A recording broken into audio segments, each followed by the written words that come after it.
Hello Cancer, thank you for joining me for your weekly forecast for week commencing the 30th of April.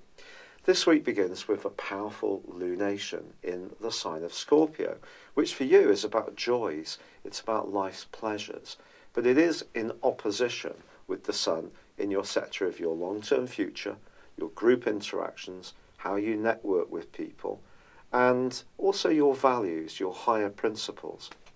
It's possible that something is a bit out of kilter in your situation. Perhaps you're spending too much time with friends and not enough time on your own interests and needs. Or if you're involved, spending time with a loved one. Or it could be that friends feel that they're the ones who are a bit neglected if you're caught up in a hobby or in a relationship.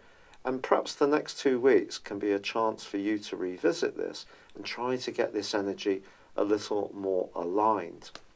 Now, the role of the North Node cannot be underestimated. It's in the part of your scope to do with values and also money. The North Node is inverting back through the sign of Leo. It's actually going to come into your sign in November later this year, and that will be very positive. But that's forging a right angle with the Moon in the sign of Scorpio. So I think it's important that when it comes to your resources, that you're not splashing out on something you can't really afford, or you're not trying to keep up with the Joneses, that you're not being persuaded too much by current trends. Stay true to yourself, but just try to find that pivot, that balance in the middle between doing the right thing by the people you care for, but also finding the right time for your own personal needs. Now, there is an extraordinarily positive angle between the Sun and also Saturn. Now, Saturn in the sign of Capricorn is making you think much more seriously about relationships. Any relationship which is working very well for you, particularly a friendship, can take a step forwards. It can become more stable. A relationship that isn't working so well for you would perhaps come under consideration on the back of this full moon.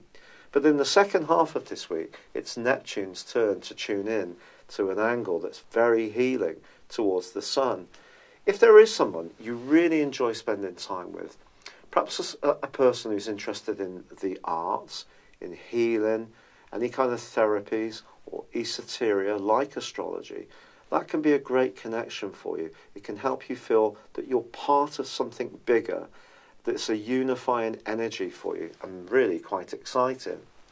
If your work and professional hopes have seemed to have been a little bit fluid of late, and particularly from the 23rd of March when Mercury went into a retrograde, I think by the end of this week things can start to make a lot more sense for you, which is going to be very gratifying. This is because Mercury gets back to the point where the retrograde began, which is 16 degrees Aries. So although the retrograde itself has come to a close, I think any little delays or snags can start to work their way out. And in fact, you may actually see that through the whole of this week. It's been a real pleasure being with you, Cancer. Thank you for joining me. I'd love it if you would like or comment on this video, or if you've yet to do so, subscribe to my channel. But for now, good luck and goodbye. Thank you for joining me. If you'd like to know more, please visit my website at www.patrickarundell.com or download my free app in iOS, Google or Facebook at www.horoscope-ace.com. Thanks and goodbye.